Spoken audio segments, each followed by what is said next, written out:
Okay. All right, everybody. We are officially live and welcome everybody. This is the UAL California Arm Wrestling League Committee. Coming to you live to offer a few updates on things with the brand new ranking system.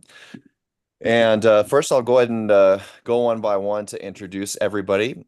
First and foremost, I want to let everyone know that our chairperson, Rick Banas, is following along with us in the chat. He's not able to be with us live right now, but hello, Rick Banas. We love everything that you do, and he is an integral part of this process.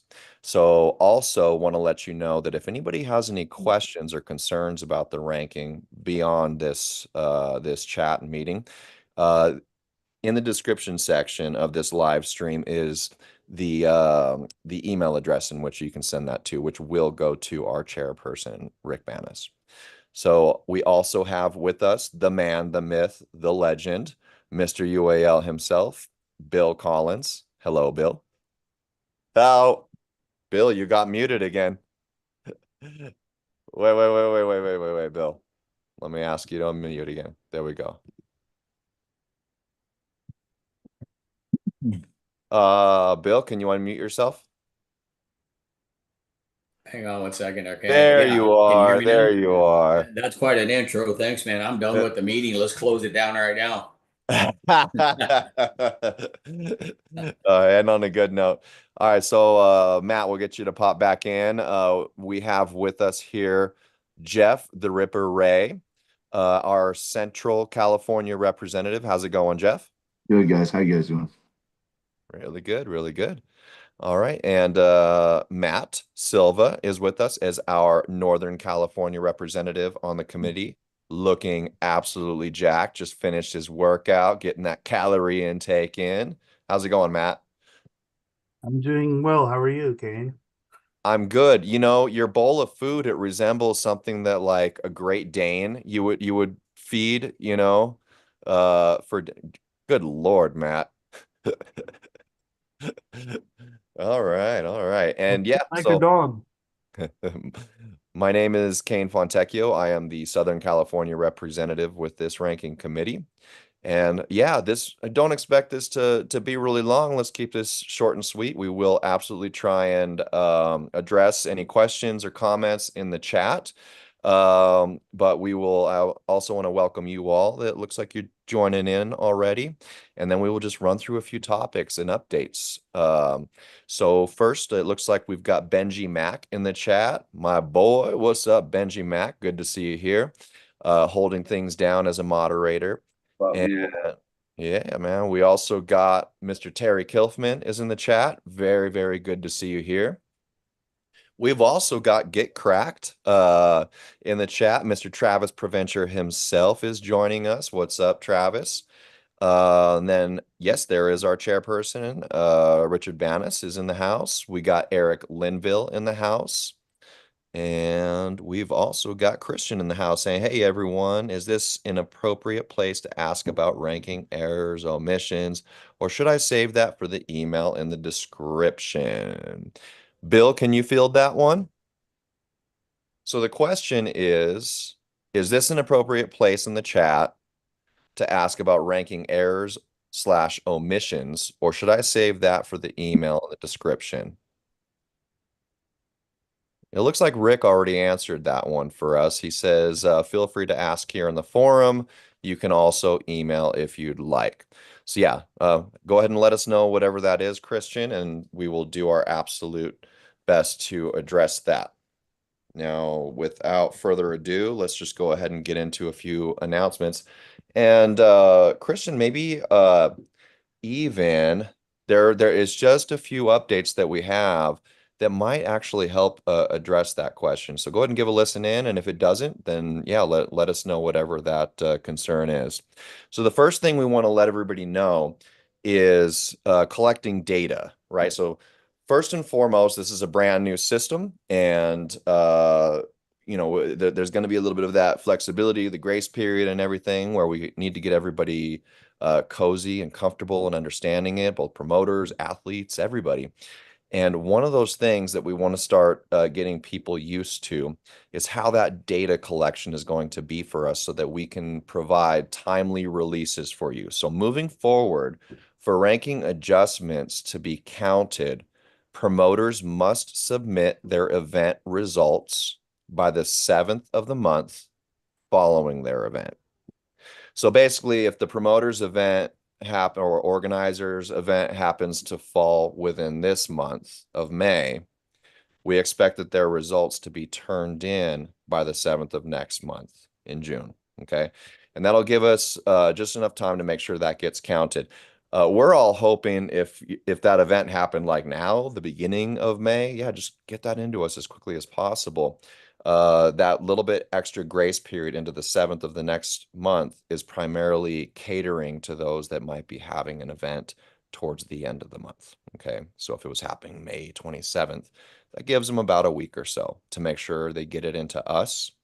And then our plan to try and stay consistent for you all in terms of the release based on that previous month's data will be to have that release be done by the 15th of the following month. Okay. Hope all that makes sense. Anything that you guys want to add to that? Hey, Kane, I'll add to it. Sure. I see the struggles and the social media land. They really don't know what goes on behind the scene. And it's very difficult what Kane had said on getting these results because it's not in our best interest to go backwards and try to recorrect something. I think for the most part, everybody in California use electronic bracketing systems. There's no reason why you just can't hit forward and send them off within a couple days after your event. It'll save us a lot of headaches. The caveat on that is we're going to be super strict on when we get these results. And if the promoter does not send his results in, guess what, arm wrestler? It may not count in your favor. So it doesn't hurt to let that promoter know, whoever that may be, is get the results into the committee so we can see the changes by the 15th. That's it. The amount of work also that goes on behind the scenes for the people that are doing the data entry portion of this, it's immense. Trying to track down this information when it's not sent in, it's a lot of work for the people, myself and another member, Heather, that's helping us with this. It's a lot of work if we don't have that information provided like in a timely manner, and then we have people asking, well, why hasn't it been reported? So it's just the easiest way is to set a date and then try to stick to that date as close as you can. Yeah. Yeah, well said. The work that Jeff and Heather are putting in is kind of unreal. So, yeah, that's going to help a ton. Yeah, stay on your local promoters and everything like that. So yeah, I won't really add anything from there. Hello, the Drew. Thank you for joining us. The Drew is asking, can we have them all on screen at the same time? Do I not? I'm pretty sure I do. Drew, when on your How about that? there you go. Good. All right, I think so. And real quick too, our captions is working perfectly fine Oh, good. on Amazing. YouTube. Yeah. Amazing. All right, cool. Good to know. Okay, so I'm gonna move on here in our discussion topics. Okay, so the biggest thing that we're going to be highlighting here is weight class discrepancies and things like that. So as mentioned before, this is a brand new ranking system for everybody here in California, and 2025 is a lot about creating that grace period and flexibility so we can all adjust and get on board with something a bit more standardized. Okay. With that said, I'm just going to go ahead and get into the meat of this. Number one, pretty simple. Two pullers in different weight classes competing against each other has no effect on the ranking. Okay. So, one puller's pulling up at a tournament or something like that. No effect. Two pullers are having a super match and they're different weight classes. No effect. Okay.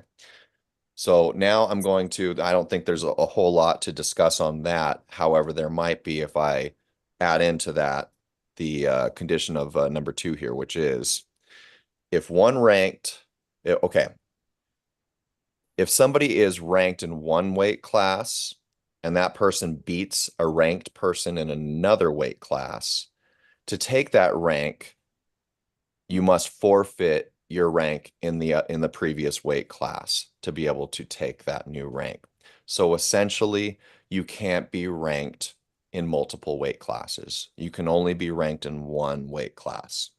I'm going to give you an example of somebody that I think a lot of you know, very popular in the California community. That's Mr. Michael Brown. Always puts on a great show. He is one of the top ranked, was one of the top ranked 165s. Okay. And recently he decided, I want to start pulling 185s. And he did. He was set up with a 185 super match at Slaughterhouse, which ended up cracking him on that list, but only because he spoke to us and he said, committee, I'm going to go ahead and forfeit my 165 ranking because I'm going to go ahead and commit to that 185 class, which he has done thus far, also at North versus South. Anything you guys want to add to it, committee, or anybody in the chat? I think you laid that one out pretty good there, Kane. It's pretty cut and dry, right? Yeah. Things are going to get a little more complicated here, though.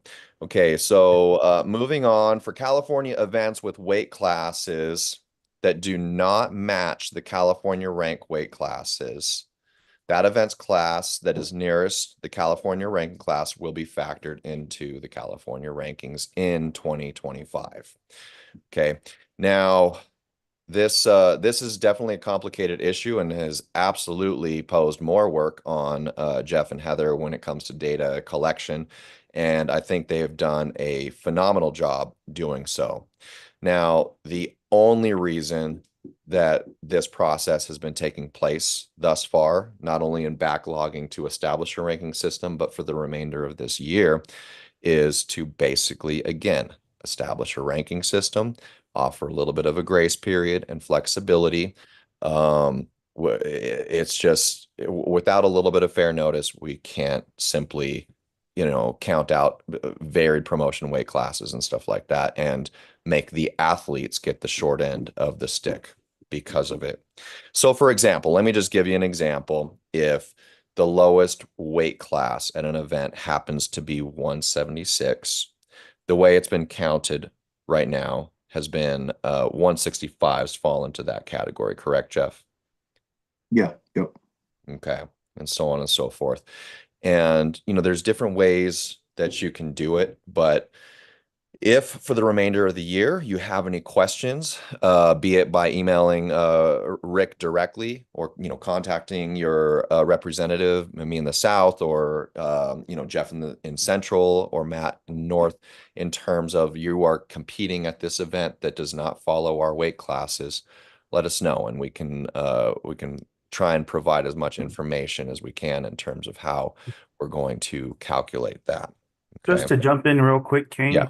Kane, it is very important that any concerns you have with the rankings or the criteria or any of that, please send that to Rick, because he's the one that's going to be tracking all those concerns, and he's the one that's going to be making sure it's going to the right people. He's the one that's going to be following up on these things and making sure that your questions and your concerns are being addressed with. If you just send one to me or Kane or Jeff, I mean, it could get lost. So really, this is the role that Rick has assumed, to track these things.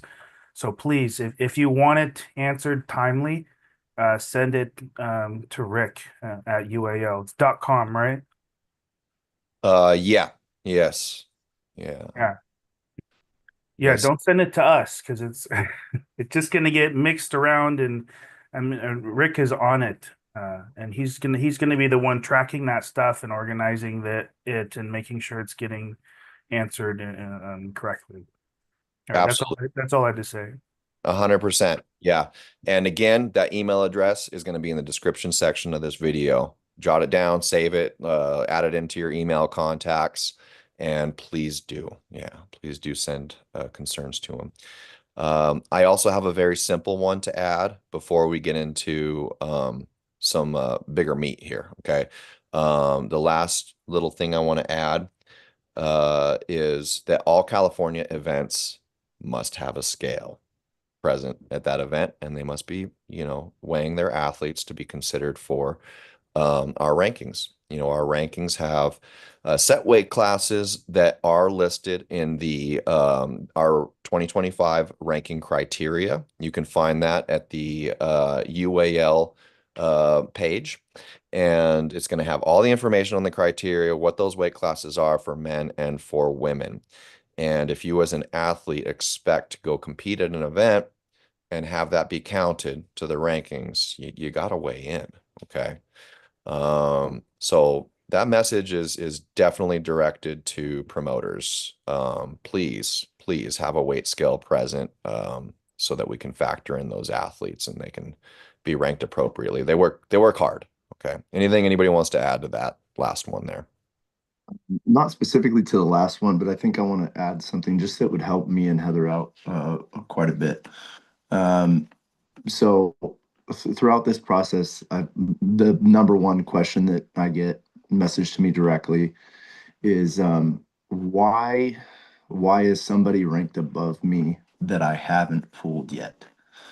So I want to give just I understand that not everybody in the California community is watching these podcasts, but I'm pretty sure that most of the team leads for every team has tuned into this show at one point or another.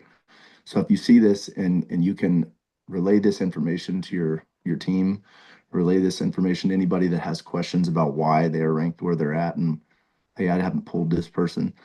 The easiest way to do this is look at the rankings list and look at the guy above you and the guy below you, or the lady above you or the lady below you.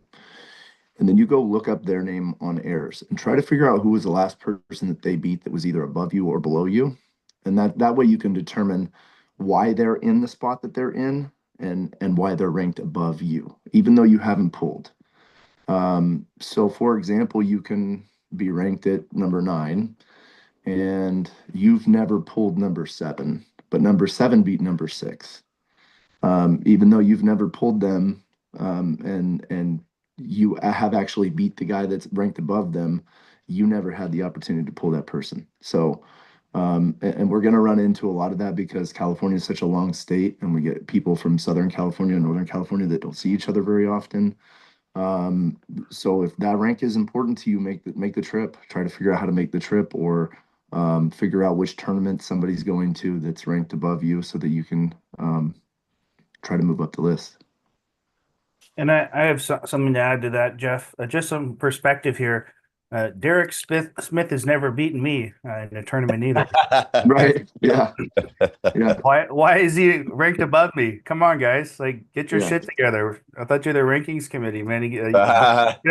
Bill's name's on the line here. Why is he above me, guys? Come on, he never beat. Derek never beat me. You see how silly that sounds? Like, come Yeah. on, guys! Like, Yeah. Well, I mean, and here's- sometimes even we might see some athletes that, we feel we know are number 1 or 2 or whatever in the state. And sometimes even other rankings like national rankings can reflect things that make us feel that way. But this is a statistically based system. Okay. If we don't have it be a statistically based system, it's not a system at all. We need something that has a criteria that you can all stand behind. And so especially for top threes, if a California ranking is that important to you, then get active. And, for whatever reason, if someone is ranked above you, it's probably because they happen to beat people in the previously ranked at the top, and that person just hasn't, even if theoretically, it's believed that those people can win. Okay. So this is a statistically based system, and we as a committee, especially for the top three, since super matches are the only way of fluctuating, we are here to help accommodate that path. Okay. In terms of like, if somebody wants to make a call out to a number 1, 2, or 3, and it's a very big state, we're here to help, basically, um, what's the best word? Not Facilitate. facilitate, but advocate. That's the word I'm looking for. We Yeah. want that match to happen. We want to see those call outs, and we want to see the rank holders defend their match. Should we give an example of like the most clear version of that? I mean, I feel like we kind of have to be on the head on this.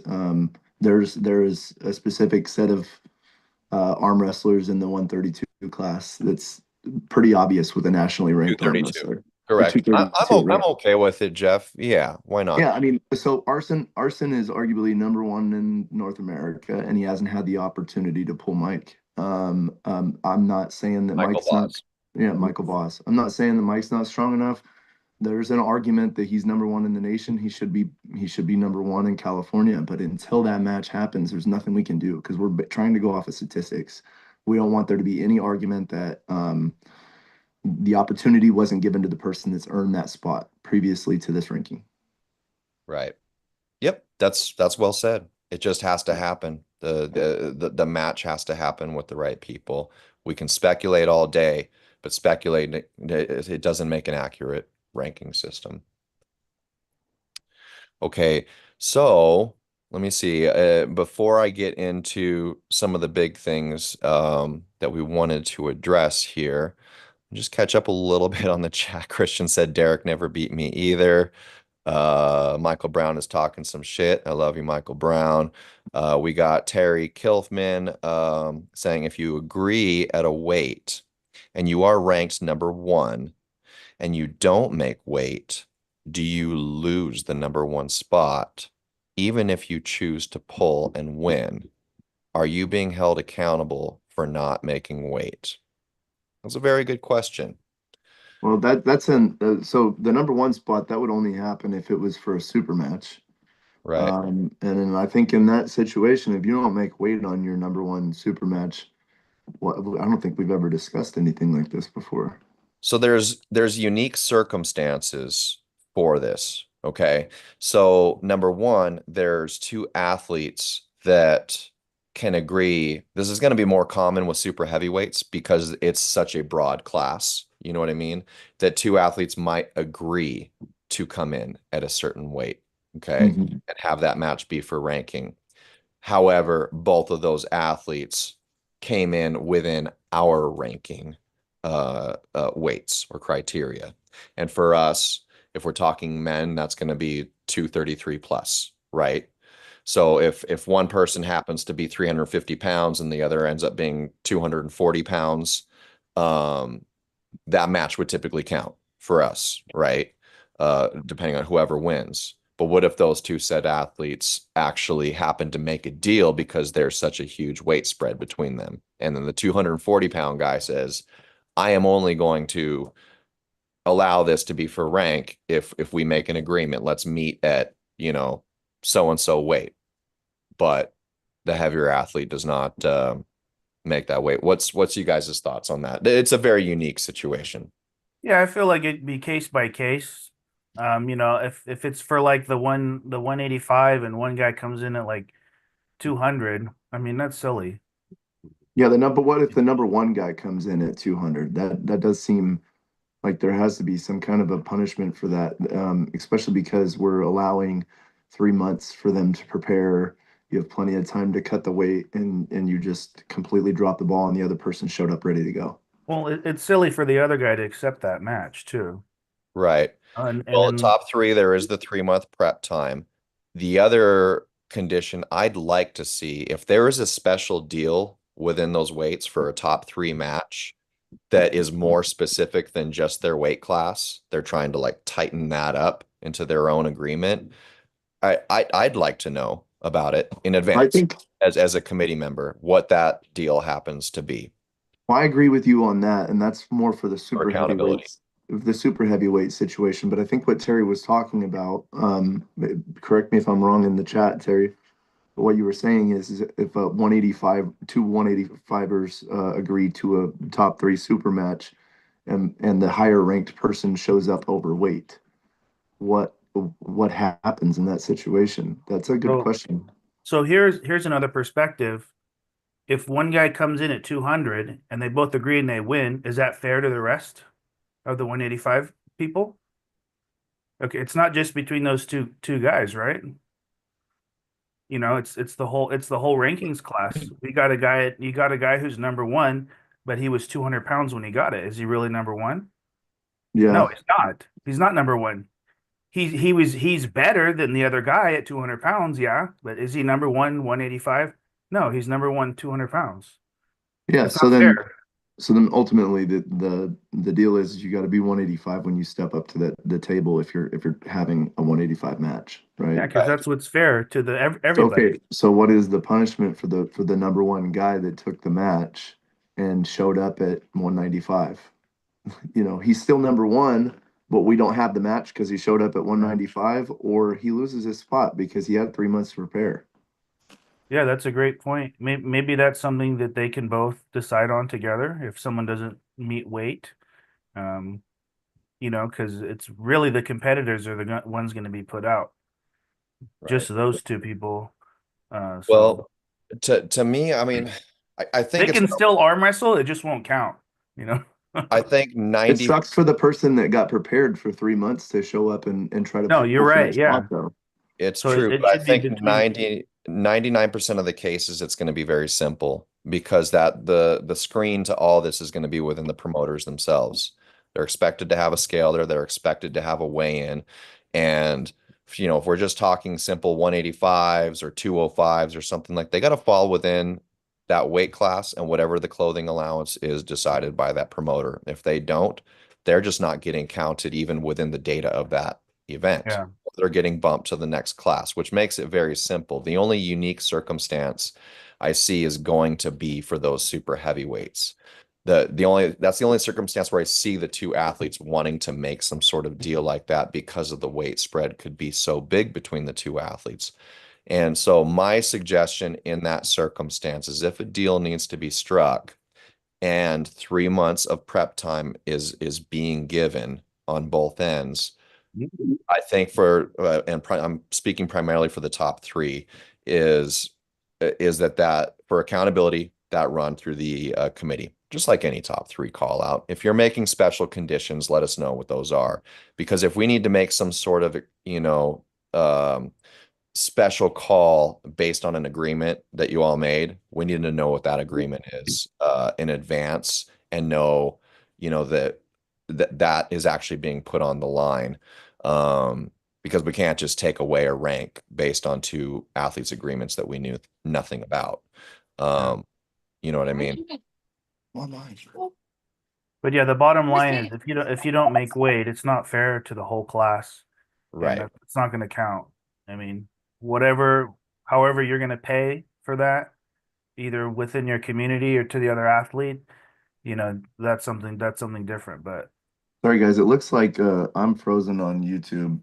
So maybe should I back out and then come back in the chat yeah, just hop out and come back to. or stop video, start video maybe? Let's see what happens. There you go. Better? Okay. So yeah, Terry Kilfman's follow up is specifically, yeah, I thought it might be, is specifically the only circumstance that I personally have run into, but I just wasn't made aware of it until after the fact. So I don't know how to feel about it. But he's speaking specifically about Stephanie Spencer versus Autumn Cody at the Slaughterhouse. Okay. A scale was present, and they both did make it within the super heavyweight class for their super match and a super heavyweight rank. I did not really realize until the moment of that they had some sort of agreement between them that Stephanie come down closer to Autumn's weight, not just stay within the super heavyweight class. So the committee's all here. What are your thoughts on that? Because Stephanie, who was the rank holder, she won the match, but she was a healthy, I want to say like 10 pounds or something above their agreed weight that she was apparently supposed to make for that match. So I was made aware of it like at the event when this was happening. not during said agreements in advance. So that's a very And unique and one for me Stephanie to make. confirmed that she didn't make the weight that she agreed to. She did confirm that. Yeah, she did confirm that she didn't make the weight that they were agreeing to, and she'd probably be okay with forfeiting the rank, but it's still, a special unique situation. I'm not saying one way or another what I think it should be. All I'm saying is that I would have liked to know about that agreement there in advance. But Bill, Bill, you have a lot of experience with this stuff, especially with the weight issues. What's your opinion on this stuff? Yeah, so this is how I look at this thing. We've got the first question. There's a couple folds to this. Were they both over the 155-pound class? yes, Okay, so that's the weight, 155 plus. Anything over that, they both made the weight class. Anything that they agree upon between them two is between them two. right. We Maybe for can't money, sit there and yeah, we can't sit there and manage everybody's super match. The only right? thing we can do is manage the weight class. So if they're both over 155, they both warranted the super match. If they made their own personal agreements, you got to be within 10 pounds of me, that's up to them. And they could accept the match or not accept the match once they get to the event and 1 pound and one person's 20 pounds instead of 10 pounds. That has nothing to do with us. We're looking at weight classes, anything that's a personal agreement between the two, that's between them. That ain't nothing to do with us. So they both Okay, made the weight. This is how I look at it. This is how I would do it is they both made the weight. One lost, the other one's the winner. That goes down in the book that way. No, that's why you're the man, Bill. I mean, that's simplistic. That's our job, is to uphold the classes that we are ranking for. so Absolutely. who If was they the had a opponent? money agreement for $500 on the match and it was based on their agreement of weight, then that's fine. So That's who their was problem. That has nothing to do with us, though. who was the Yeah, opponent because for that match? this is how I look at it again. If they both made an agreement and one didn't hold up to the agreement, that person has the ability to back off and say, "Okay, I'm still ranked number one. You didn't make it to the agreement. I'm done." I Right. mean, you can't manage each match. Like I said, only thing we do is manage the weight class. I Okay, think absolutely. It has simplified things because things get lost in translation. I could tell you one thing, and by the time you turn the third person, the story has changed. So we need to have something infinitive, something that's not subjective, and that's the weight class itself. That's how I look at it. But of course, I'm the tiebreaker on all this stuff when you committee members decide to throw blows at each other and throw something on the table we can't agree upon. But that's just my opinion. What say you, Jeff? I was just gonna say, who was the match against? It was Sarah and who else? No, no, no. It was Stephanie Spencer versus Autumn Cody. Okay, so I've experienced this too, where I've showed up for a match and the guy's a little heavier than what the weight class was. Ultimately, it's up to the person that's challenging. Like if you show up and they're heavier than you, you go to the promoter and say, "Hey, this isn't going to be for rank," because Right. Well, in this now circumstance, the it thing wasn't even. is that when you It was show up, you have the confidence of I'm going to beat them anyways. So if right. you can't come back after the match is over and go, "Hey, she was heavier than me now," so or he was heavier than me, so now it doesn't count for rank. No, you make that Well, decision before the match happens. those are all valid. Yeah, those are all valid points. In this particular circumstance, yeah, they were hashing it out during weigh-in before the match happened, and it wasn't a matter of one of them being higher than their weight class. They were both within their weight class. They just weren't within the deal that Either they. way, their deal, whatever the situation Yeah. is, the challenger or the person challenging has the option of saying, okay, hey, we had an agreement, even though we're both in the weight class, we had an agreement. She didn't meet that agreement, so we'll still pull, but I'm gonna request that this match isn't taken for ranking. Sure, that could be an agreement between them as well. I think that's a really Yeah. great point. We've got Derek Smith in the chat as well. And he's saying, I was typing exactly what Bill is saying, that's pretty much best, basically saying that, um, that she wasn't heavier than the weight class, essentially, and that's all we can really go by as the weight classes. And yeah, So Anthony J, yeah, you go ahead. why doesn't the promoter hit up the super match contenders 3 days before the match goes down and check weight? At least you would have some time to make a decision. So then you're trusting the person that you're calling, that they're giving you the correct weight, and we have to check individually with each person. It's Too just much. a massive amount of work for the committee. It's a massive amount of work. Yeah. You said Yeah, promoter, but yeah, same thing. be honest, as a promoter, I got way too much shit going on 3 days before the event to be calling up the super match guys, see if they made the weight. Yeah. If the guys agree to the super match, it's up to them to be accountable for them to come in the weight class that they're doing the call out on. That's So bottom line. I mean, we can't babysit them. You know what I mean? It is what it is. But that does pose an interesting question. Is let's say the number one guy takes on the challenge, he follows the criteria, and he shows up to the event, and he's 10 pounds overweight, the number one guy. So now the challenger that called him out, he says, well, shit, what the hell? I made the call out. You're overweight. That screwed me out of a chance of knocking you off the top of the pole. When's my next match? right. So the number one contender or the top three contenders need to understand that that doesn't count as your call out, as your annual call out, and that other person has the obligation to call you out again before anybody else does. And I also think that there should be like a two strikes or three strikes rule too. The crappy part about the three strikes rule is that like sometimes you only have an opportunity for three super matches in a year. So you could be chasing this guy 2 times, they miss weight twice, and on the third time, finally you get the right match. But there has to be some kind of accountability for the person that missed weight that holds a higher rank. You don't lose your spot immediately, but if it happens again, you do. Like, or something has to be done to that effect because it's not fair to the person that spends now they're spending 6 months out of the year training for this one match, or even on a third strike thing, they'd be spending 9 months out of the year preparing for this one match, and you show up overweight every time. Yeah, Terry has a good point. I understand what you're saying. Jeff, I agree with you, but I'll tell you what, man, I ain't got time to babysit. Instead of the 1, 2, 3 strikes, I would say it happens to you one time and you don't make that weight, being that you accepted a match. It's like you said, they spent the time, spent the money, done the training, traveled to wherever it needs to take on that match. And if that person comes in heavy and he don't make that class, my opinion, I'm not the committee, but my opinion, you're done. You're off the number one ranking. Okay, so My this is opinion. something I think we Yeah. should take into the committee after this meeting, and we can talk Yes. about, and we might Sure. address Yes. adjusting that or adding that to the rules. I Yeah. like it. So let's roundtable that for committee discussion.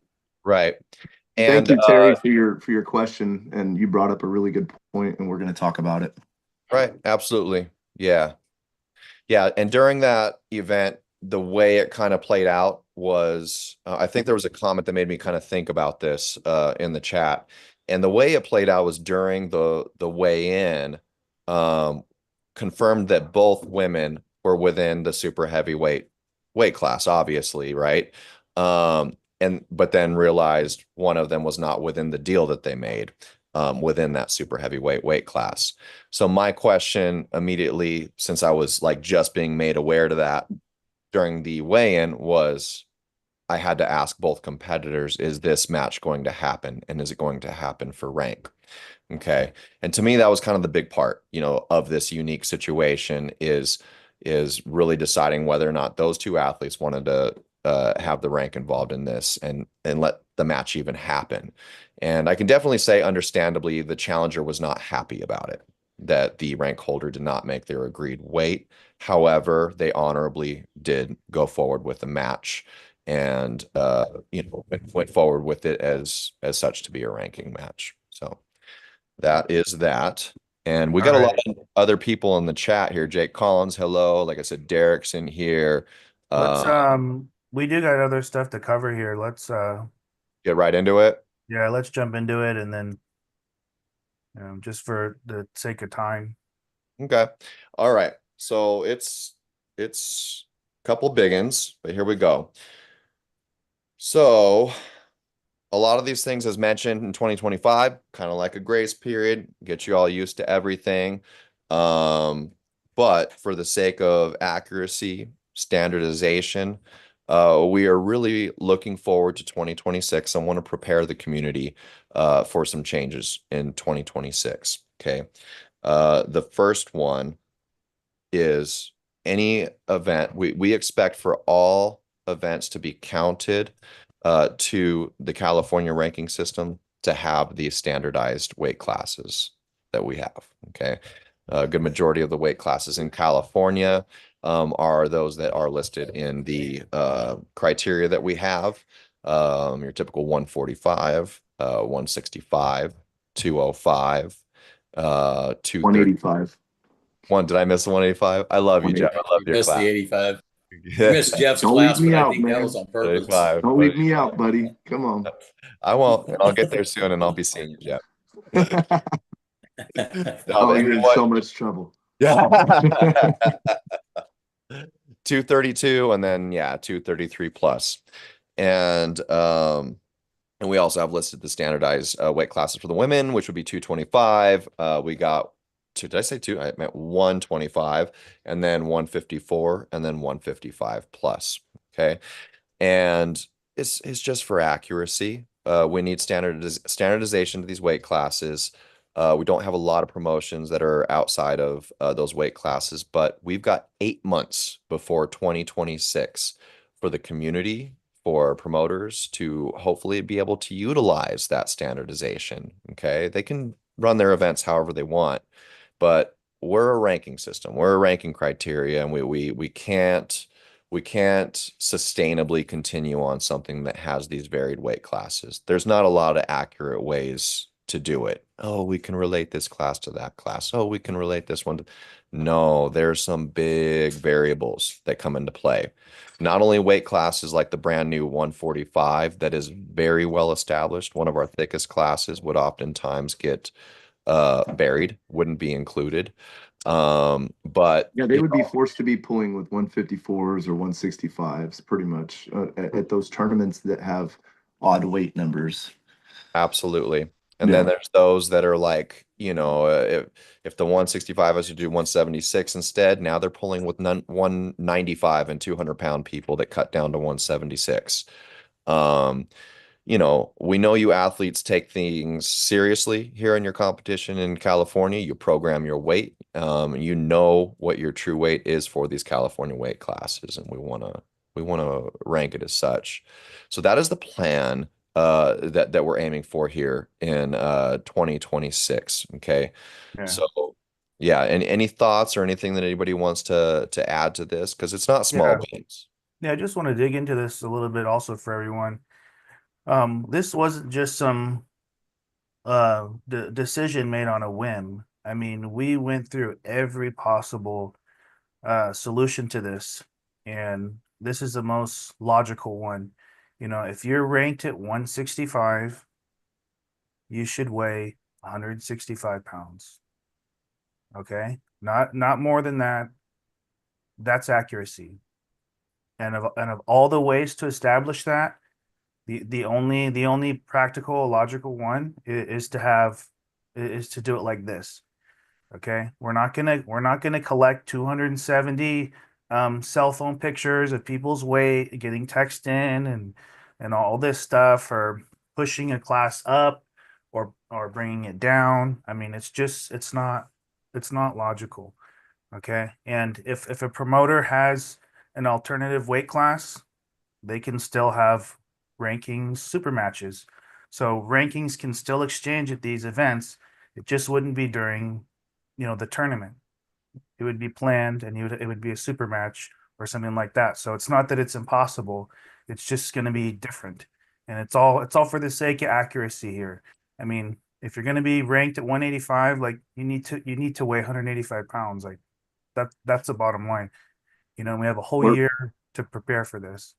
where we run into issues with this, and it makes it really hard, is you have people that are year round 165 pounds. They stay at that weight because they want to prepare for, Cal State or Patterson or a tournament down south, the Alpha Empire runs.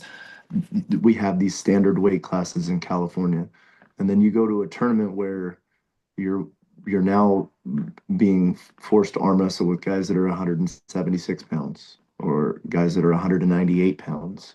Um, and then the people that are taking the information and trying to catalog everything and trying to figure out where everybody belongs, we're put myself and Heather is what I'm talking about. But we're put in this position where we have to determine whether or not we're going to allow somebody to maintain a rank at 65 because they went to a 76 tournament and they got beat by somebody that we don't normally see at 65 tournaments. We only see them at 76 tournaments. So that person probably walks around at 76. They're not a true 165. So it's not fair to the people that are year round staying at 165 pounds. We've had to try to make it work because the number one thing that we all said whenever we started this committee was that we didn't want to alienate any promotion in California. We want everybody to be on even keel. We're gonna count everybody's results from any tournament or super match that we have. Um, and it's proven to be really, really difficult to justify when people ask questions why somebody that's ranked at 170 or somebody that weighs 176 pounds is able to be ranked at 65 because they never go to 65 tournaments. Right. Yeah. So this is how we need to look at this thing is the majority. When I say the majority, a very high percentage, like 80 plus percentage of the events that happen in California by different promoters do have the standardized weight class. And we have to embrace what we're trying to do here because we adopted a shitstorm. The committee looked at this thing. They said, let's start from fresh, but it's going to take 2 years to get some kind of establishment done if we start fresh. So the embracement from the arm wrestlers need to realize and recognize what the committee is doing. And it's not for us that beat each other up all the time trying to come up with solutions, but the pullers themselves. And again, 85% of the events that are happening in California, we have that standardized weight class. Um, so again, is it going to be 100% accurate when we're dealing with other organizations, maybe one or two that doesn't follow the weight class for some specific reason? It's going to happen. But we're working with one of the promoters that has different weight classes, and they agreed, hey, you know what, I want to try to keep my weight classes as is, but any super match that I'll be taking on will comply with the standard weight classes that the committee has established. Yes. Yes. And then we've also had conversations too, like one of the big problems I think, especially up north, is that we don't have as many events up north as we do, down south. And Bill and I have talked about it, but the committee has talked about it, about trying to, get more events up in that area, to where we're not just strapped down with that one weight class that's available up north. Right. Yeah, and I mean, I think standardization moving into 2026 is going to facilitate so much more across the state. Absolutely. It's not a hindrance. It's not a power move. It's to me, it's something that we all want. We all need. Now there's something that we can all build around, and it's a good thing.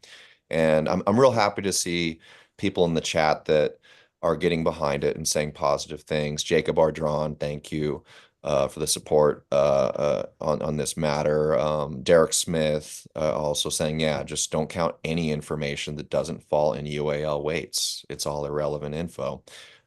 Yeah, agreed. We need something to build on.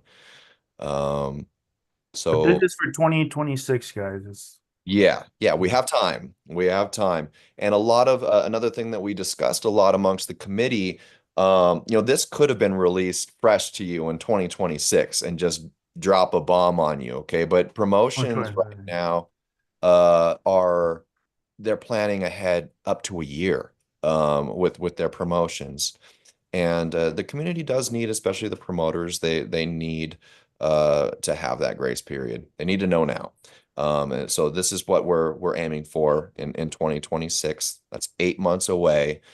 We have time to make it work together as a community. Let's just do it together. It's a good thing. It's a really good thing. So we got a question from Christian. Am I understanding correctly that although you can get ranked 4 through 15 with alternate weight classes, for the top three, you need to be in the UAL weight classes? I don't think that that's the correct understanding, right? Well, the factor that easily resolves that, Christian, is that our criteria for the top three only allows them to fluctuate through super matches. And so obviously for those said super matches, they're going to be set up within the California ranking weight classes. The big confliction here is primarily tournaments, and it's only that 4 through 15 that can fluctuate through tournaments currently. And there is quite a bit of flexibility and leniency that we're offering this year for establishment on that subject. But I also think that is a good what point to jump into our final aspect of what we're looking to prepare ourselves for in 2026, and that is referees. Okay, so one of the flexibilities and grace periods that we established for 2025 was that only at that high stringency of the top three were we requiring a head ref to be either a certified, senior certified, or a master certified head ref for that match to count to rankings. Going into 2026, I think it's only natural. We all think it's natural that we start only requiring certified head refs at the senior or master level for all ranks 1 through 15. Not only is it a little bit less complicated, but the only reason when writing the initial criteria at the top of the year for allowing 4 through 15 to be able to fluctuate without a certified ref is establishment, and we really need more refs. We could use some more refs in this state. There's a lot of events happening, and it's a big goal over this next 8 months to try and get some more certified refs. I know down here in the South, we've got a few motivated people to learn from Bill and go out and get their certifications. And in the North too. Let it be a call to action right now. Let's get some more certified refs statewide. We got 8 months to do it. And if you don't mind, I'd like to turn this over to Bill. I'd love to hear your thoughts on the subject, Bill. And Yeah. So, certified referees, there's a lot of things that go on when you're talking about a certified referee. The flip side is when you get a referee at that table, we're talking about a 10 pounds difference on a super match that the person didn't make the weight, made a big issue of it. For me, the weight means shit compared to a good referee at the table. Okay. Mm-hmm. And just because someone throw on the stripes doesn't mean that they can referee. And what I talked to the committee about is I'm going to make a commitment to the arm wrestlers and the committee to do more referee seminars. I plan to do at least 4 a year. Okay, a couple up in the south, a couple down in the north. And the whole objective on that is, again, just because you put on a referee shirt doesn't mean that you're a good referee. A good referee is no different than a good arm wrestler. You need table time. You need to practice. So this is what I suggest to prep yourself for any kind of a testing, and I'll get into the testing in a second here, is when you're at practice, when you're with your buddies in the garage, start refereeing them. And when you start refereeing them, the thing that I look as a referee or certifying you as a referee, you better know the rules. That's just bottom line. I'm a hard ass when it comes to certifying a referee, and there's a reason for it. It's not only the integrity of you being in the stripes, but it's the integrity of making sure that the arm wrestler gets a fair match and they doesn't hurt themselves. So there's several things that you need to look at. When we start looking at certifying a referee, the rules that the world standard rules, when I say world standards, we're talking about, WAF or IFA. They're pretty comparable, but the testing would be on the WAF rules. And what I mean by that is the testing, the written test, the questions is not going to be any different than if you see on an IFA test.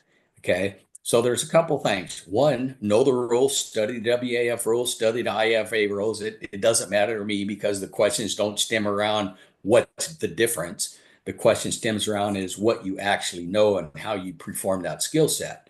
So again, study the WAF rules. First thing you're going to do is a referee seminar. Okay, referee seminar, it's the tips and tricks of a referee.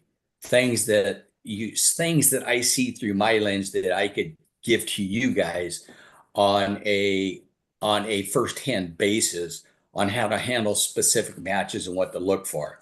Okay, once you get that underneath your belt, we'll go right into a written test. Okay, the written test comprises about 20 questions. For me, and some of the stuff that I see, when I start looking at a junior referee is mostly downside only. When you start talking about high level events, you will never see a junior referee start a match. Okay, there's a reason for it.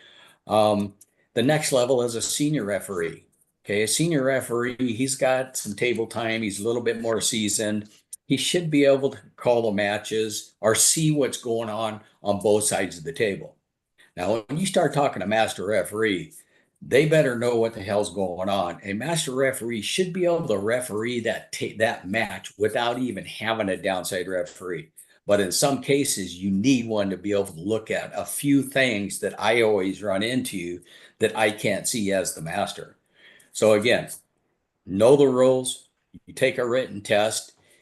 When we start talking about a written test, out of them 20 questions, my God, if you plan on being a referee at all, when I look at a junior referee, I'm only going to allow you to miss 6 questions, 6 out of the 20. Okay. And there's a reason for it because the head referee that I'm used to refereeing is a senior or a master. They better know the 6 questions that you guys missed.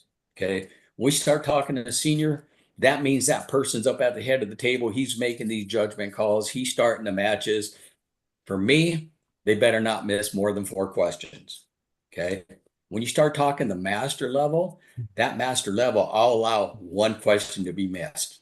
Okay. If they miss more than 1 question, he's not at that point yet. But what I like to do, and I used to train compliance and stuff at my work all the time, but one thing that always got me was a person takes a test, they have a variance pass or fail, they miss some questions, and that person never really gets to know what is the correct answer to the questions that they missed. So whenever we do a written test and I see missed questions, you and I are going to be doing some one-on-one. I'm going to create a little bit of dialogue, maybe talk, maybe give you the question in a different way. And if you could answer it right, we can maybe change that testing. Okay.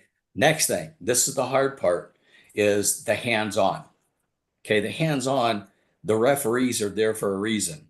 They're there to trip you up. I'm just going to be straight up with you guys. It's not an easy test. We'll be tripping you up, doing referee or doing some stuff in a ref script, seeing if you catch the match. We got, depending on what level you're going for, I got 25 hands-on simulations that we do. Okay. Again, as I'm going to go from the top down this way. On a master, if I'm doing all 25 questions, you better not miss no more than 2 or 3. Okay. When you're talking about a senior level, no more than 6. When you're talking about a junior, there's a whole different level of questions that I give you because you are actually an apprentice. Look at it that way. A learning curve, you need to be able to learn the skill set. You need to be able to make the calls correctly. So I encourage anybody that wants a thankless job to become a referee, know the rules. Even if you don't become a referee, know the rules. So you know whoever's refereeing you and they screw you, you know exactly what to be able to tell him reason why and how come that happened or how come that call was implemented. So again, we plan on doing 4 a year. I want to keep that thing going strong. I know Kane's got some events, got another one, coming up in December. And my objective is to get out and do a service for the arm wrestlers and anybody that wants to become a referee. Jeff, you good with that? Yeah, that sounds great. Yeah, we got Ray Cody, Big Country in the house, in full support of this as well. Derek has some good things to say about it too. Yeah, thankless job. What could we Honestly, just if you do it, I am going to sign up for it as well. Most refs will tell you it makes you a better arm wrestler because, like Bill said a minute ago, you should know the rules. You should know the rules. If you know the rules, then you're probably going to be a better arm wrestler for it. That's what I want. That's why I'm always looking for an opportunity to down ref or even head ref at a practice match for our team. And learn from people. So the minute there is a seminar run in the South, you can expect I'll be there. And I hope a lot of other people show up for it too. I'll add one other small thing. Derek made a comment about if Cert Refs gets 50 per puller, $50, he will get a bunch of people signing up. He's referring to a post I made just specifically for ArmFest, just because they don't get paid for that. They come out doing matches, both smaller level and some higher level matches will happen every now and then, or a ranking match, and we want to see those refs get compensated. So yeah, they're working on that there, but yeah, thankless job, sure, but there is opportunity to make some money as well doing it. What's the typical scale that you would see at a small California event, Bill, for like a down ref versus a head ref? Yeah, as far as compensation. Compensation. Yeah, so and I'm transparent on this. If you're a junior referee that don't have no skill set, your minimum pays $150. Sure. Okay, for the event. If you're a senior, depending where it's at, say like the Fit Expo, I give the seniors $250 a day plus their parking. If you're a master, we bump it up to $300 a day plus some expenses. It's expensive for the promoter, but you pay for what you get. Very And like I important. say, I have not a problem. And I'm going to throw something out there. Sometimes it's not even the years of experience you got on the table; it's your skill set. The guy that got me into arm wrestling 40 years ago, he's one of my referees. He is a top level junior, 40 years of refereeing with me. He's a top level junior. And he can't get over that edge. And I try to explain to him, look, dude, your problem is you're too much into the match. You can't be sitting there watching the match. So he'll be focused in on the elbows, and the elbow comes up and he's looking at the arm wrestlers. He's into the match instead of refereeing the match. So there's some little tips and tricks that we could show you how to break you out of that. But some people just never get over that other hump. But compensation is big. And like I say, on a junior level, it's no different than a novice or an amateur. They are up and coming. So they need to have the hands on. They need to get nurtured and they need to be babysitted. And what I suggest, if anybody's interested in becoming a referee and they go through the testing process, when I'm putting on an event, I have not a problem having you up at the stage when we're making a call, turn around and say, "What did you get?" See if they get the same thing you do, and if not, tell them why and what the call was. I mean, people's learning ability. Like I said, I used to train all freaking 30 some years of my career. And some people have to read stuff in order to absorb it. Some people have to get it spoon fed through them, meaning that get in a visual and read it. And the majority of people have to have hands on. So I try to cover all three bases because you're going to pick up one of them things that I had just mentioned. You got the verbal, you got the visual and the verbal, then you got the hands-on. So when it's a combo like that, your skill set seems to go to the next level. So that's kind of how we implement it. Okay. I think it's pretty important too for the smaller venues to have an experienced ref there just to deal with issues with injuries. That's been the scariest thing is seeing Oh, junior referees at events, and they're the only people that are there are junior or people that aren't even that haven't even taken any courses and they don't know how to deal with injuries in a match. Shame on the promoter for having just junior referees at the event. Some of the events that I see, some of the referees haven't even been through a training program. Man, I'm telling you, I won't get into it, but that's not the best objective for you. Let's get him Yeah. trained up, Bill. Yeah, let's get it sorted out in 2025. 2026 will be looking good. Derek Smith says there should be another level for someone like Bill. Super Ultra Grand High Master Referee. I like it. I like it. Yay. Good grand poobah. Does Derek even arm wrestle anymore to make them kind of comments? Oh boy. Ah, He's got some stuff. He's got some Sorry, stuff Derek. coming up, and I'm trying to drag him out here too. Let's see. Rick Bannon says Bill is Yoda in a striped shirt. Yeah, right. Yeah, Derek says you're absolutely his favorite ref. Um, and Alan Thanks, says Derek. I think there should be levels under novice refs, and they have to pay each competitor to ref them. nobody to pull, says Derek.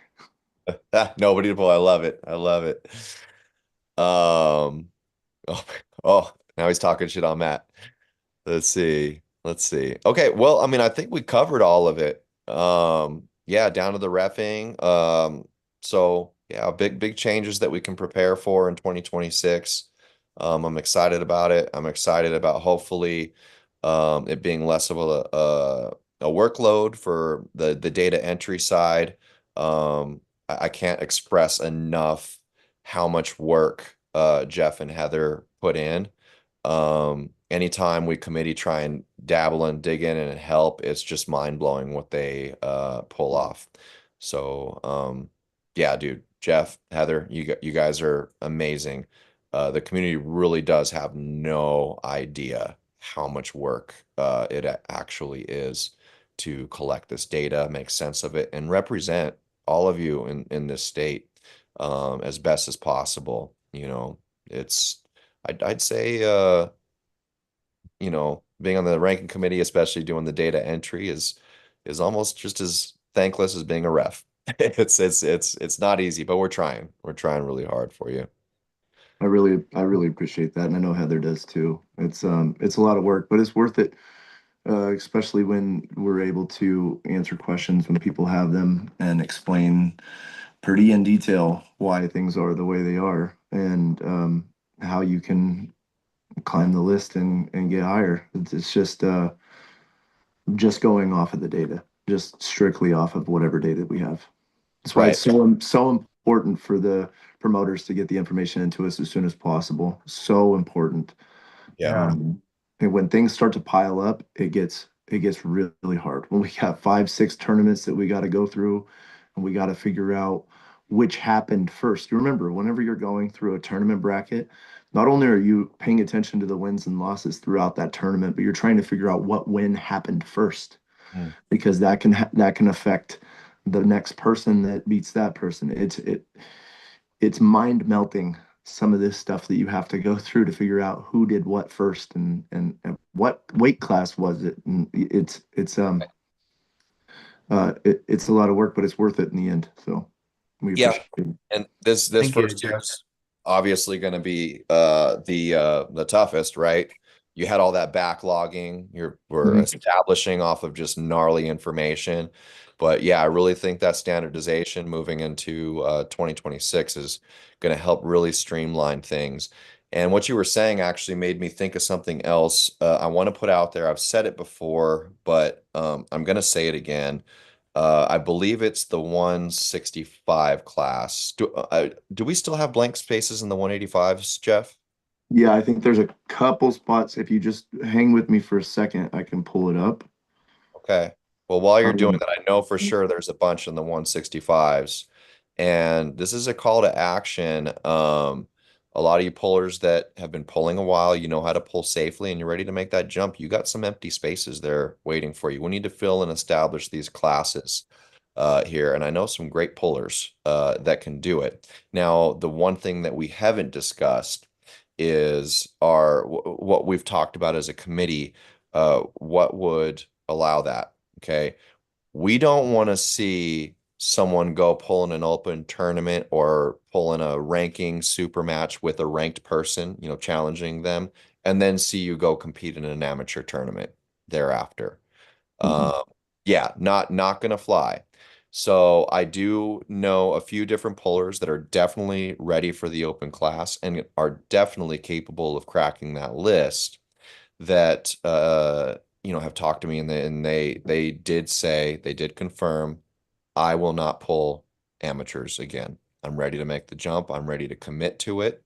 Throw me on the rankings when I earn it. That's what we want from all of you. And I know in the 165s we're looking light right now. It used to be a thick class, but we had quite a few, I think, jump into the 185s, and even the establishment of that 145s. Some were actually truly 145 people. I think the big issue at 185 is completely full, 205 is Okay. full, 232 is full. The issue that we ran into was I think there was a whole lot more people competing at a lighter weight um, in California that were just in the 165. They just got More cut more than into it, more right? than we realized. And whenever we made the 145 class, it left the 165 class on the right hand we have top 10, and on the left hand we have top 9. So there's Uh, plenty of positions available for California pullers at 165 to jump in on that 165 list. If you commit to not pulling amateurs and you want to come over and pull in the open class, especially if you show up at one of the UAL events or an event down in SoCal Arm Fest, and you beat somebody that's on this list, or even have a match with somebody that's on this list, you make it onto the California rankings. okay, perfect. And there's actually a really good question on this subject that Christian asked, that I'd like us to address. Christian asks, is it acceptable to compete in 145 open, but also in 165 amateurs? Sometimes the class sizes are too small, so it helps to get that extra experience. My opinion on it, you guys chime in too, but my opinion is no. If you're looking to be ranked in a class, I don't want to see you compete in any other amateur class again. That's my personal Why belief on. not pull open? Like, what's the point Right. pulling, you know?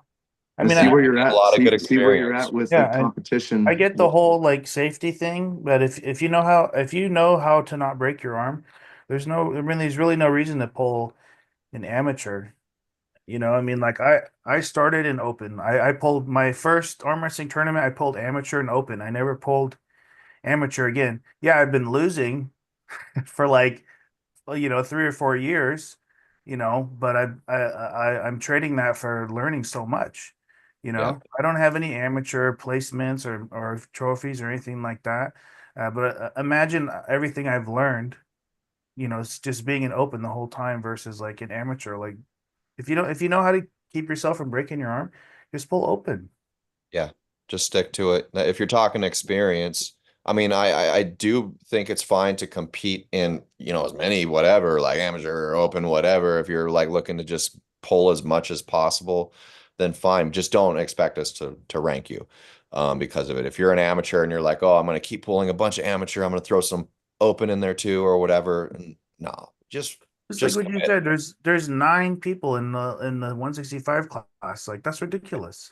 Just hop in. And there's a lot of 145s pulling open that could actually beat guys probably in the 185 open. Yeah. You There's don't. amateurs right now Oh, in the 165 who could beat people who probably ranked in 165.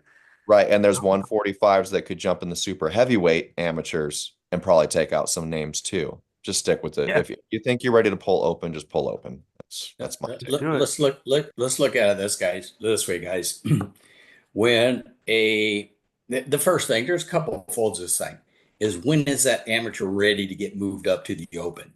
And remind me, Kane, because we talked about this on the committee more than once. I'll send you the criteria that I use. And basically, if you're an amateur and you won 3 first place wins in your particular weight class, you can no longer pull amateurs no more. You're going to be pulling open, or if you go somebody else and pull pro. Um, can an amateur go the amateur class and pull the open? That's something we could discuss. I don't have a problem with that. If he's got the nut and thinks he could compete, I'll let him compete. But just need to be careful on what you do.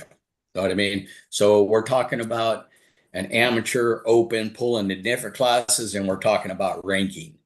One thing we don't want to get into is trying to manage who pulls who, uh, open or amateur. And that's why we've got a criteria that we could put in the ranking criteria. What and when does that amateur can no longer pull in the amateur class? I think Right. that'll probably solve a lot of things. Well, I I think really I like think that that. Go the ahead. big thing is just if you're ranked in any way, shape, or Yes. form in California, you should not be pulling in an amateur Right. class. We've seen it a few times. There's people that have cracked their rankings and then they go and pull. Why? Why are you doing that? But I really like your perspective on that, Bill, in terms of the criteria, because it seems like the general population's consensus, even a lot of coaches, is backwards. It's like the same thing, but backwards. They're more like you have to earn this rite of passage to be able to compete open. You need to There's a go lot of and yeah. win every open, everything. And that's fine if that's your personal challenge and that's your journey. What concerns me more is the flip side of that. If you have done that, please don't keep pulling, please don't keep pulling amateur. But if you know how to pull safely and you decide within your journey and you haven't won 3 gold state championships or whatever, but you feel like you've been pulling 3, 4 years, it's time. Let's go ahead and give it a shot. I know a lot of people are waiting Not. for that nudge that they get from Bill or another promoter. Hey, Oh, you shouldn't be competing with the amateurs anymore. You're Like not going to you get got to it, bro. remember, no. there's so many arm wrestlers. There's no way that Bill's going to have time, or any promoter really is going to have time to go and tell each person in each weight class, hey, you've If competed in you're amateurs for this long. Now it's time for you to move up. Like it's just unreasonable. So if Yep. you've competed and you've been successful in amateur and you're even close to competing with somebody that's ranked in an open class, consider moving up. There's places for you available. Right. Yeah, reframe the thinking from am I worthy? Or does anyone else think I'm worthy to pull open? Reframe that to is it fair for me to pull amateurs? I think that's the bigger priority of thinking. And Rick wants us to address don't say it. no, don't say it. No, You don't want us to? no, I'm so sick of that fucking thing, Okay. dude. All right, I won't say it. I won't say it. Wait, hang on. What? I missed it. They're talking about About the stupid gorilla thing. the gorilla or sort of, yeah. Oh, well, it just, We're not getting into that, dude. All All right, right, you well, want to? we've been on longer than I expected. Is there Yeah. anything you guys Let want me do to it, Crick. cover? Let me hey, do it. hey, let me just say this real quick. Call to action. We have, what is this, the fourth year Lindbergh. now? The fourth year now, Bill, for the Kenny Hughes Memorial Hmm. Tournament in Patterson. Is this the fourth year for Kenny Hughes Memorial? Third. Oh. Oh, I'm sorry. I was answering an email. Yeah. Yes, yes. And so Aaron Belvis, he won it 22, 23. Michael Voss won it last year. And Michael Voss is very confident that he's going to take home another belt after this year. Ah, So this is the fourth year. Been having some special awards just for him.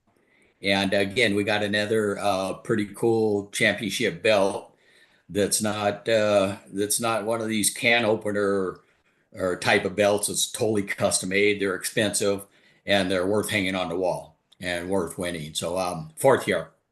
just Hope you guys could try to come and um, see what you could do. It's one of the just funnest events that we do of the year. Last year, I think we had about 168, 170 entries, something like that. Patterson shuts down the town. Arm wrestling is their only special event besides the parade. Um, Pretty cool hey, event. And I've been before. It's a really special event. It's one of the longest running tournaments in California, or the longest, if I'm not mistaken. Thanks. Um, it is a blast. So many people show up. A couple years ago, we had a bunch of guys from down south come up, but this year, I'd really love to see as many people show up as we can from down south. It's my favorite event of the year by far. And also, usually we have Kenny Hughes' family, some people that show up, and a lot of family and friends that he used to pull with that will be there to support Kenny, and it's real special. Amazing. Yeah. Yeah, I believe there's going to be a healthy amount of South people going up. And yeah, I'm definitely going to put the push as much as I can. I know Mr. Kringlepole himself, Travis Provencher, is planning on going up. Myself and my family, we want to go up. We've got a few family things we've just got to sort out for that. It's the end of the month, right? It's May 31st. Yeah. May 31st. Yeah, we should be able to make that date and looking forward to it. So Patterson is like Petaluma, right? The arm wrestling mecca or something like that, right? Yeah. Yeah. Yeah. All right. Well, yeah, Petaluma is where arm wrestling started in California, if I'm not mistaken. It's not too far from Petaluma. It's just about 25 minutes uh, west of Turlock, right off of the I-5. So if you get on the I-5 and head down, it's pretty easy to find. You go right into the town. Oh, beautiful. Straight Yeah, shot. yeah, yeah. Okay. All right. All right, guys. I just wanted to do before we end. I just wanted to do a quick recap on the 2026 stuff. Just for anyone maybe didn't hear, they're joining in now. So in 2026, California events will only be counted towards the rankings if they have the same weight classes as the committee rankings. So if you have an alternative weight class, that event will not count towards the rankings. Now this starts in 2026. Okay. And then what was the second one here? Okay, in 2026, ranking adjustments will only take place if the match or tournament has a senior or master certified head referee for all 1 through 15 ranks in every class. Cobalt Elbow, which is Devin, asked in the chat, is there other avenues to become a certified referee, or is it just through Bill? What was that question again? Devin asks, is there other avenues to become a certified referee, or is it just through Bill? Oh no, there's look at it this way. There's a couple of people that do referee certifications, but there's only a handful of us that are recognized by the certified referee website that Luke Polsher had started. So right now, there's actually probably only three of us that are doing it. Sean Hancock, of course, Sean broke away from IFA. He's doing his own thing. Uh, what Sean's a very good referee, but it's not recognized by the certified referee program. Leonard Harkless does USAA. Of course, Leonard's one of the best referees in the world out there. And then again, UAL. Now, how did UAL? How did Leonard? How did Sean get involved with this referee stuff? Um, Both Leonard and myself were head referees for USA, and both of us were presidents of the United States Arm Wrestling Federation. And both of us trained under the WAF. Sean, he is a IFA international referee, has Boom Promotions, and he's doing his own referee certification. So right now, there's only three that are recognized, but only two that are recognized by Luke's website, and that's USAA and UAL. Now, you could take an online test with Sean, but I believe his proctoring has to be in person. One of the caveats is you do Sean's program, and it's going to cost you $50 to get tested. Okay, what I'm committing to, such as Travis and Kane over in the South, is if I'm available to help them with their event and we do a referee seminar, if you enter their event, the referee seminar and the testing will be free to you. Okay. Awesome. But Awesome. again, long story short, USAA, UAL, Boom Productions is the only ones that are doing certified referee programs currently. Awesome. All right, guys. I think that's it. Not too many questions left here in the chat, just people talking with each other. Anything else you guys want to add? I think you covered it. You muted yourself, Kane. I want to just jump in real, Matt. I know Kane and Jeff had both thanked Heather, John. I personally want to thank Heather for taking this thing on voluntarily with not expecting anything in return. Them people are rare. You guys on the committee, I see what's going on these chats, and I see us killing each other, beating us up. But there's for a reason for it. It's not for our own satisfaction. There's out there. So my appreciation is a little bit higher than everybody else. Rick Vanis, who is the senior sports writer for the UAL, he's actually the chair. I can't thank him enough for everything he's done for this committee and the UAL as well. So with that in mind, thank you guys. Appreciate the hard work that you're putting in, and I hope everybody else appreciates what we're doing to try to better the arm wrestler themselves, know where they're ranked in California.